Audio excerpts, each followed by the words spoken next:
Fala galera, eu sou Lipe Paiga e vocês estão no Inside Cars. Se são novos no nosso canal, sejam muito bem-vindos, porque hoje temos mais um IC Responde com as perguntas que vocês fizeram lá no nosso Instagram sobre o Audi A5 Performance Black 2021.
Bom, antes de tudo, vou dar dois recadinhos. Primeiro, já deixa o like aí embaixo, senão você esquece. Se você ainda não é inscrito no canal, clica aí para se inscrever e ativa as notificações, porque é muito importante para ajudar o nosso canal a crescer e a gente tomar certa notoriedade, porque é isso que importa para o YouTube.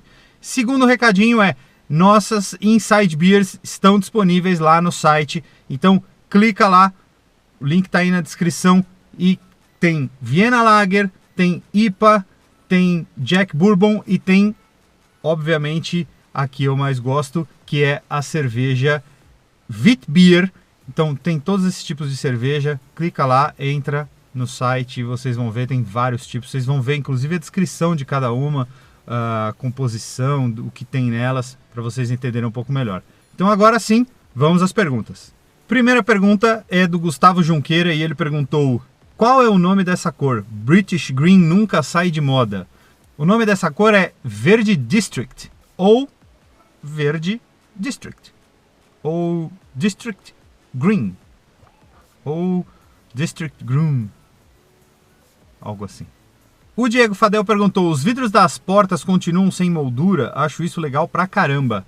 Sim, continuam sem moldura. Acho que é uma característica desses carros cupês, né, de quatro portas. Eles normalmente não têm a coluna da porta, os vidros ficam soltos. Isso é um pouquinho pior para quem gosta de blindar, porque é um pouco mais complexo o processo, né? Mas, de modo geral, eu também acho bem legal. Bom, o Subaru do meu avô, por exemplo, não tem coluna nas portas, acho bem legal. E o Neto K1 perguntou: sou vidrado no A5, acha que vale os 300 e poucos ou tem melhores opções 0 km, Lipe? Cara, depende do que você quer para você. Tem um monte de carros nessa faixa aí, mas eu acho que com essa dirigibilidade, com esse prazer, tá muito entre ele e o A4, sinceramente, tá? Meu ponto de vista, minha opinião pessoal. Eu acho que você tem que ir lá dirigir para ver o que você prefere. Mas entre a A4 e a A5, tem 13 mil reais de diferença aí nas duas versões top de linha. O A4 com todos os opcionais custa 340 mil reais e o A5 custa 353 mil reais. Isso sem desconto, tá? Estou falando do preço de tabela. Pode ser que você consiga um desconto na concessionária e abata até essa diferença. Mas você tem o S60 por 352 mil reais, o Polestar Engineered. Você tem, que inclusive teremos vídeo terça-feira desse carro. E você tem também, se você não quiser o Polestar, tem por 315 mil reais, você tem o S60 T8 R-Design. Fora isso, tem o SUVs, tal, que não é o que eu gosto, mas você ainda tem BMW, Mercedes mudou agora, então tem que esperar chegar a nova. Precisa ver, você gosta, é fissurado pelo A5? Cara, tração nas 4, 250 cavalos, né? 249, 37,7 de torque, um remapzinho já deixa ele monstro. Tá difícil achar melhor aí nessa faixa, pelo menos pra minha humilde opinião. Eu ainda prefiro o A4, tá? Eu sei que o A5 é mais bonito, mas Para botar a cadeirinha atrás, para quem viaja atrás, o A4 é mais confortável. Apesar do A5 ter 20 litros a mais de porta-malas do que o A4. Pasmem. O Pedro Azevedo perguntou, fora o design, pode falar que é o mesmo carro? Porta-malas é equivalente ao A4? Foi exatamente o que eu acabei de falar pro Neto. Eles, assim, cara, dirigindo, você nem percebe muita diferença, tá? Na verdade, você tem que meio que olhar em volta para ver que carro você tá. Mas a posição do A5 é um pouquinho mais baixa.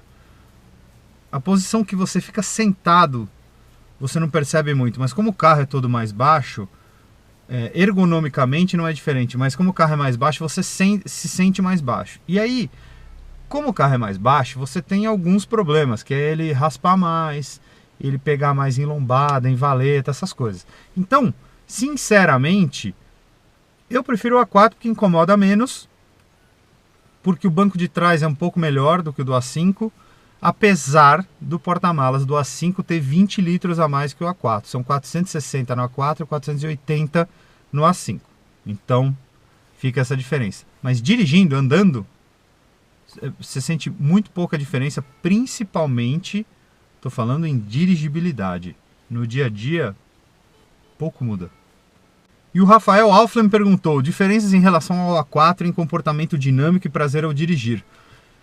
É o que eu falei, eles, assim, na cidade você pouco vai sentir, na estrada você vai sentir um pouco mais de segurança na hora que você entra na curva, porque como você está mais perto do chão, o centro de gravidade é mais baixo e tudo, então você sente mais segurança no A5, mas a diferença é pequena de modo geral, entendeu?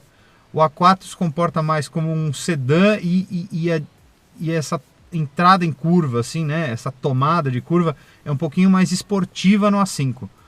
Mas, de modo geral, o prazer ao dirigir nos dois é excelente. Assim, como eu disse, na cidade o A4 vai ser muito melhor porque ele é mais alto, ele incomoda menos, a frente não raspa, o meio não raspa, mas o A5 já tem esse incômodozinho. E aí o fato de ser mais baixo ajuda ele quando você vai pegar uma serra, né? Então você tem um comportamento dinâmico um pouquinho melhor na estrada, em curvas, e você tem um comportamento dinâmico melhor do A4 na cidade, por ele ser mais alto e enfrentar melhor o nosso solo lunar. O Rodolfo Takako fez uma pergunta interessante. Falou, com um desse, o pai de família precisará de uma outra máquina de final de semana para brincar? Rodolfo, eu acho o seguinte, o cara que tem um carro daily de 329, né, 330 mil reais, ou 353 mil reais, o top de linha, ele tem dinheiro normalmente para comprar um carro legal de final de semana, né? Que seja um Porschezinho, alguma coisa assim, um Mustang, ou algo mais nervoso. Ou até que seja um RS3 da vida, para ele se divertir.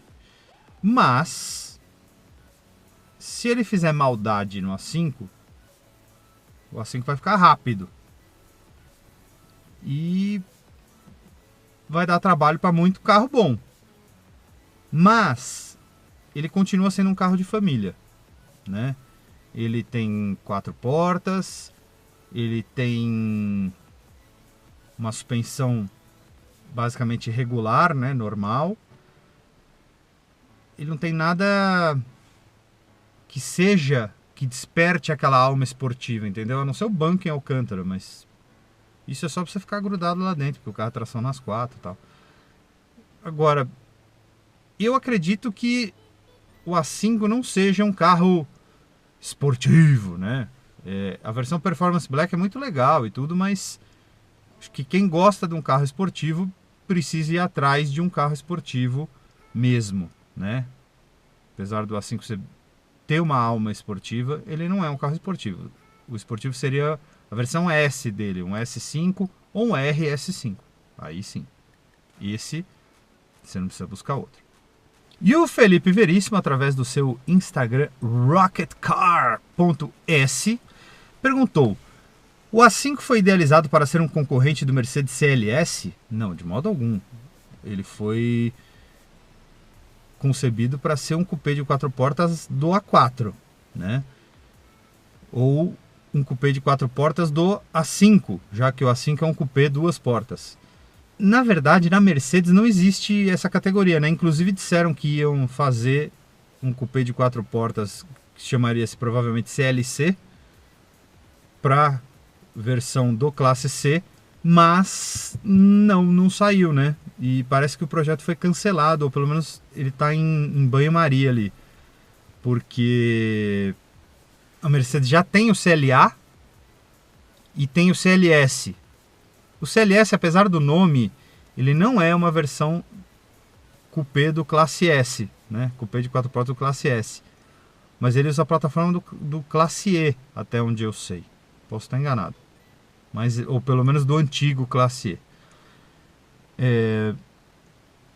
O A4 e o A5 estão na categoria mid-size, né? Sedã. Então eles concorrem, a 4 e a 5 concorrem com BM Série 3 e Série 4 e com o Mercedes Classe C, com Volvo S60. Ambos concorrem com os dois, apesar dos cupês de 4 portas serem um pouco mais caros do que os sedãs. Aqui no Brasil, até onde eu me lembre, a última vez que eu olhei, o Série 4 Coupé era 50 mil reais mais caro do que a versão equivalente do Série 3. Então, se fosse um 330 e um 430, o 430 custava 50 mil reais a mais. O A5, por outro lado, custa só 25 mil reais a mais na versão básica. Mas se você botar todos os opcionais, que é Head-Up Display, som Bang & Olufsen e os assistentes de tráfego lá para o carro dirigir sozinho e tal, você diminui essa diferença porque ele já vem com o farol Matrix LED, que o A4 não vem, que é opcional. Se você colocar todos os opcionais no A4, todos os opcionais no A5, essa diferença cai para 13 mil reais. Enquanto no BMW é 50. E é aí que a Audi está levando vantagem. E a última pergunta do Felipe foi: quem seria o comprador ideal do A5 hoje em dia? Cara, eu acho que é o cara na faixa dos seus 25 a 40 anos de idade, que é bem sucedido, né? Ganhou uma grana legal, tá com filhos pequenos, ou um filho ou dois pequenos, casado há pouco tempo e que quer um carro que tenha um visual diferente. Porque senão ele compraria o A4. O A5, no caso, é porque o cara gosta de um carro com um design um pouco mais arrojado. Porque, como eu falei no vídeo do A4, eu concordo, ele é um carro sóbrio, principalmente perto do A5. Tem um visual bem mais agressivo.